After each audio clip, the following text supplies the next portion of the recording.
razor wire and stacked shipping containers have turned the Rio Grande in Eagle Pass into a fortress, a show of force meant to keep migrants out and to show Texas is in charge. But now, one Texas lawmaker is asking, has it gone too far? And from the border to the courtroom, what happens when immigration enforcement, national security, and constitutional law collide? As the National Guard deploys on U.S. soil, many are asking, are we protecting our borders or redefining the role of the military at home? And Texas is at the center of it all: power, policy, and the fight over who controls America's southern line. I'm Yami Virgin with Sinclair Broadcasting, and this is another edition of Immigration Crisis, the fight for the southern border. Our guest this week is Professor Jeffrey Korn from Texas Tech. I'm a retired U.S. Army Lieutenant Colonel. I spent 17 years as a military lawyer, 6 years as a military intelligence officer before that. How exactly does the National Guard, does the military decide where to be deployed to, especially with the protests going on tomorrow?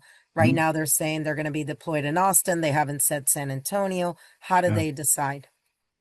Well, normally that's coordinated with the governor's office and the director of public safety or local law enforcement agencies that need assistance. If it's a preventive deployment, in other words, pre-positioning forces in case something gets out of hand, then that would be coordinated through the governor's office, through the advocate general, who is the commanding general of the Texas National Guard. One thing's for sure, it's not a military officer doing this on their own. This is all going to be coordinated as part of a joint law enforcement, crowd control, or public safety plan that would be prepared ahead of time. And then what would happen is the advocate general, who's the commander of the Texas Guard, would go to his operational officers and logistics officers, and they would then come up with what military people call the scheme of maneuver to implement the course of action to make sure that you had the right forces at the right place at the right time. So, talking about the right places, iconic places in Austin, in San Antonio, last time they were at the Alamo. Why are those picked? I know why, but if you could expand on it.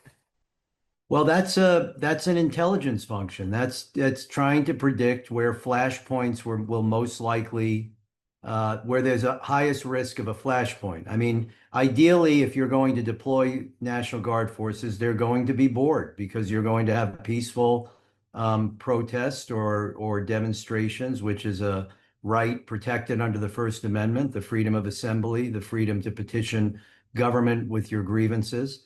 There's no right to engage in criminal activity. There's no right to attack government agents. There's no right to vandalize or deface public or private property. So hopefully these are just preventive measures to be at the right place at the right time in the event there's a problem. And there has to be some prediction going on of where that's most likely to occur. And that's probably where you would pre-position forces and also have a capability to move them rapidly to other areas if need be. How is this any different than what they normally do? Because we're talking about staging in country, not in a war zone. Well, this is a key mission of the National Guard. The National Guard is different than those soldiers at Fort Hood or out in El Paso at Fort Bliss or in Joint Base San Antonio, the active duty forces. Those forces don't have a significant public safety mission domestically. They can be called upon in an emergency by the president invoking certain statutory authorities. But the norm is that if there is a need to supplement civilian law enforcement capability for some type of domestic disturbance or domestic disaster, then the first choice is to call on the National Guard. That's part of their mission. So you say, well, it's not like they're deploying to another country. they also have that mission. They're different than active duty forces. They train for a domestic mission, and many of them enlist in the National Guard because they feel a pride in being able to support the governor and the state to protect the health, safety, and welfare of the citizens of the state of Texas, or when called upon to help other governors in other states to do that. So there's nothing really unusual about preparing for potential civil disturbance with the National Guard. And I know that's controversial. But you you'd rather be prepared and not need to use the capability than unprepared and need to use it. Think of January 6th, right? We would have been much better off if the Guard had been pre-positioned and prepared to respond to that than having to respond after the fact. So I think citizens who are involved in lawful, peaceful demonstrations ought to acknowledge that there is a logical reason why you might see some forces in a staging area, and don't assume that it's calculated to be provocative. Let me ask you, and now I'm going to continue with the stuff from my podcast. So, Cliff, you're done. Let me ask you what we're seeing right now happening with the National Guard going to Chicago, going to Oregon, to Portland to support the mission of the Department of Homeland Security. Yeah. Talk to me about that, because I mean, Yeah. we've seen the reaction people are having to this. Yeah. So this is this is unprecedented. It's not unprecedented that National Guard units from one state will go to another state to help out, right? But that historically has been at the request of the other state. So, for example, if there's a tornado that rips through Oklahoma and you need National Guard forces to support a curfew, the governor of Oklahoma might go to the governor of Texas and say, we could really use help. And there are all sorts of pre-existing agreements for mutual support. What's unprecedented is that the president has taken control of the National Guard under a statute that allows the president to call the Guard into federal service when there's a rebellion against the United States, or there is a threat to the ability of the United States to execute the law. So the president has said that he thinks we're at that point. So he calls the National Guard into service. And instead of getting into a dispute with the governor of Illinois, who will say, I don't want you to take my National Guard, and face that legal challenge, he goes to a willing governor who says, I'm willing to let you use our National Guard for this mission. And so they're being deployed into another state under federal authority. It's not like Governor Abbott is directing the deployment. He's essentially giving the National Guard up to the president so the president can order their deployment to support the Department of Homeland Security. And because it's unprecedented, it's presenting real challenges for the courts that are responding to the governors of the unwilling states challenging the invocation. And what they're really challenging is the credibility of the president's assertion that the situation in those cities is of such dire levels that it's overwhelmed law enforcement capability and necessitates use of military capability. It's a very complicated issue, but it's something we've never seen before. And I'll give the administration credit. They're definitely creative in figuring out ways how to get a legal theory to get these forces from another state into Illinois, into Oregon. But there is, I think if what's good for the goose has to be good for the gander. So I think people in Texas ought to imagine 5 years from now, when maybe there's a different president in the White House who wants to do something in Texas with the National Guard that the governor doesn't want to do. And so he goes to the state of New York or the state of California, and they say, you can send our National Guard to Texas. And suddenly we have, against the will of the governor and the legislature, National Guard forces being deployed. I think there would be outrage in Austin over this. And I think it would be perceived as a breach of Texas sovereignty. And that's what these governors in these other states are essentially arguing. It's very complicated. But I do want to emphasize one point. Directing your anger or your discontent with this at the members of the National Guard who are doing their duty and obeying their orders, they don't pick their missions, to me is really scurrilous. direct your opposition to the government authorities that are making these decisions, but don't make them the target of your anger because they're not the ones who are choosing to deploy on these missions.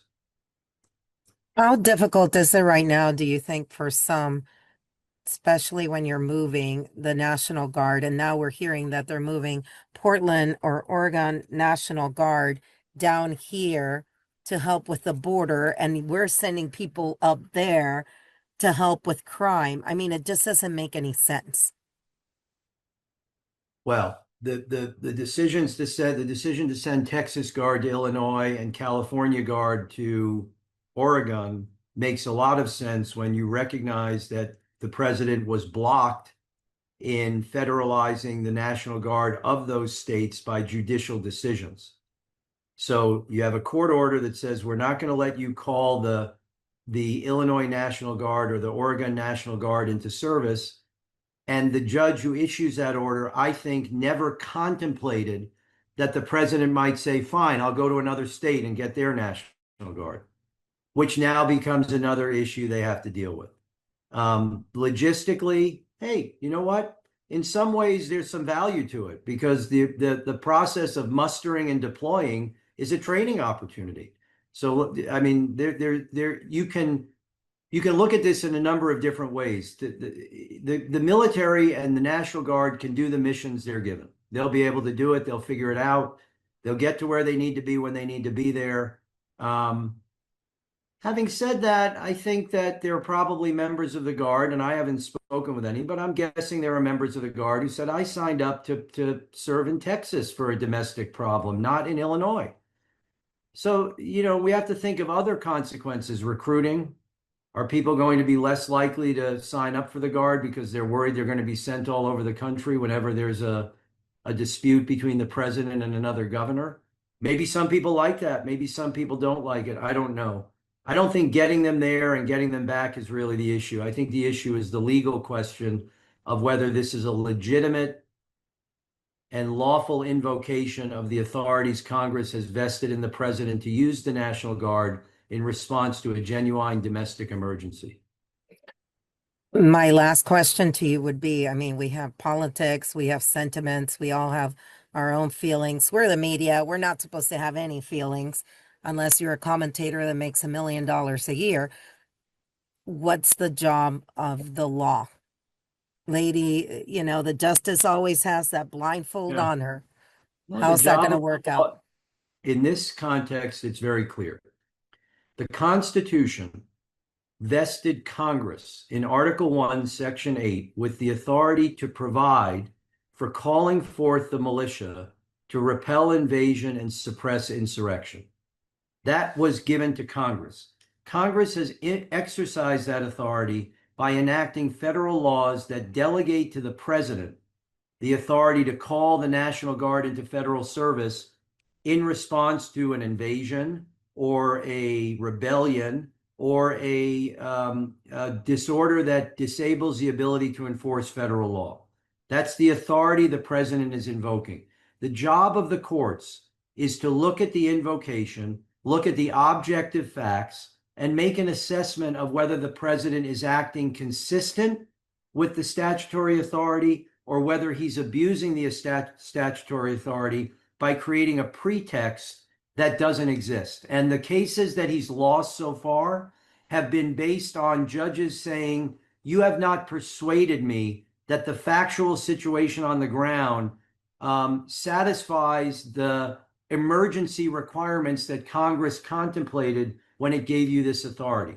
I don't know if those cases are going to stand up on appeal, because when Congress delegates, when Congress says you can respond to a threat that endangers the implementation of federal law, they're giving the president broad discretion to decide what that looks like. And I think the appellate courts might say, look, if Congress thinks the president is being overzealous in the use of this authority, there's a simple solution. Congress amends the law. Congress puts more checks into the law itself. So this is really, all of the media has been focused on what the president is doing and what governors are doing, and we're all ignoring the real core issue here. are we really comfortable with the extent of the authority Congress has delegated to the president in this area? Or should Congress be more involved in deciding if, where, and when National Guard forces should be put in federal service to police the streets of the United States? What's keeping you up? Oh, what's keeping me up?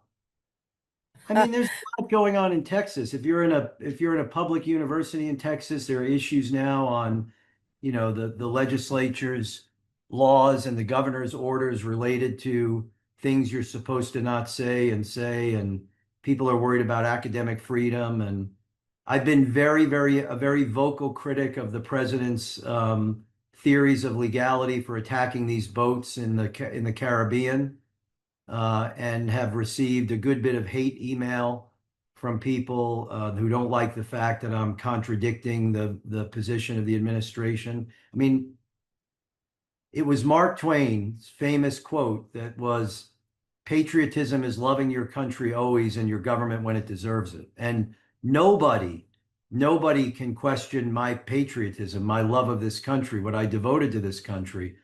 But I think that requires you to make reasoned, rational critiques of government policy. The use of the military domestically, what keeps me up? One of the things that keeps me up is the chicken and egg problem. This is why I made the point that if you're at a protest in San Antonio and you see guard members pre-positioned, don't automatically assume that's deliberate provocation. What concerns me is it becomes a cycle.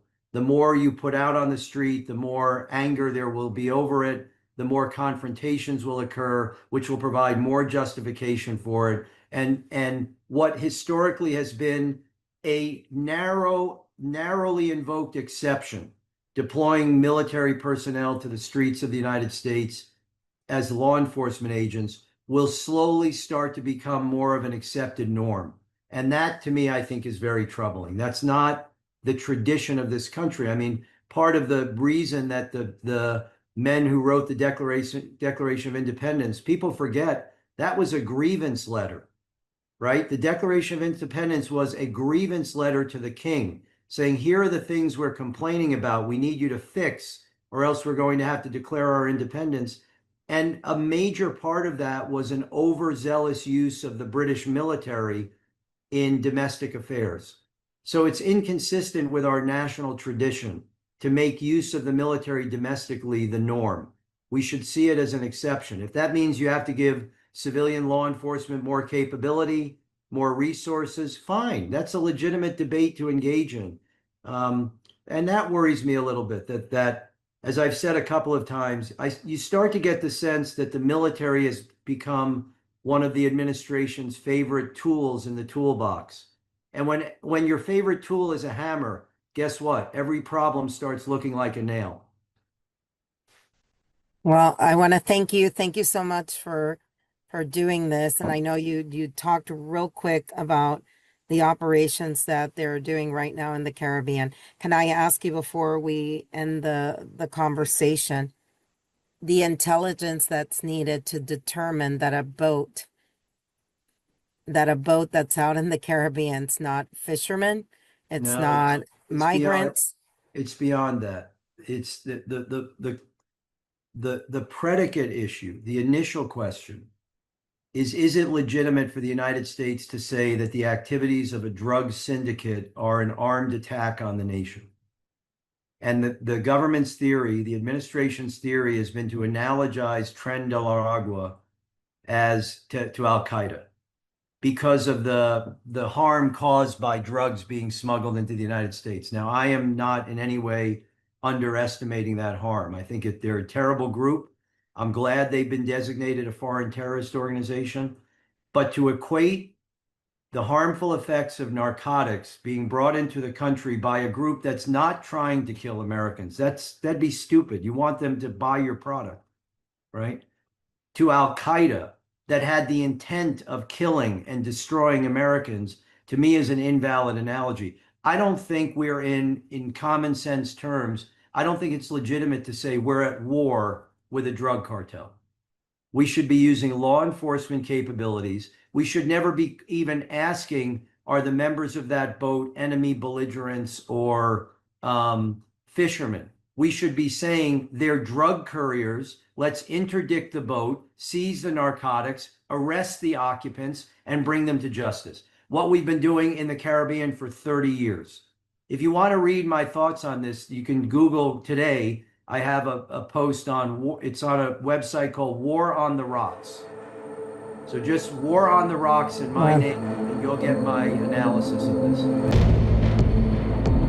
Thanks again to Professor Korn. Now an update on Shelby Park and Eagle Pass, once the epicenter of the immigration crisis during the Biden administration. For years, miles of razor wire and shipping containers have lined the Rio Grande in Eagle Pass, part of Texas' hard push to secure the border. Now, a South Texas lawmaker says it's time to start taking some of it down. State Representative Eddie Morales Jr. sent a letter to Governor Greg Abbott asking the state to remove what he calls remnants of Operation Lone Star. In that letter, Morales says that while those barriers may have once been necessary, they've now become, quote, outdated and unnecessary. It all started when the city of Eagle Pass and Texas Department of Transportation engineers tried to inspect the international bridges in that city, but couldn't get to the pillars because of the razor wire and thick brush. The Eagle Pass Fire Department had to take them all by boat just to get the job done. That moment, Morales said, highlighted a bigger issue that it's time to restore a sense of normalcy for the people who live along the border. He's also calling on the governor to reopen the river access points and bring Eagle Pass and Shelby Park back to their community. Morales reminds the governor he actually supported Operation Lone Star when it began, when migrant crossings were surging, but says things are different now. Crossings have dropped, and state resources are increasingly being used to support federal agents rather than build new barriers. Our colleague Jordan Elder reached out to the governor's office. They made it clear they are not backing away from their border strategy. Their statement reads, quote, Texas deployed every tool and strategy available to stop illegal immigration under former President Biden. Thanks to these strategies and President Trump's decisive leadership to close the border, illegal crossings are at a record low. Texas will not relent in its mission to secure the border and protect Texans and Americans, end quote. That's all for this week's segment of Immigration Crisis, the Fight for the Southern Border. I'm Yami Virgin in San Antonio, Texas, for Sinclair Broadcasting, where we continue to be the eyes and ears of the southern border. Until next time.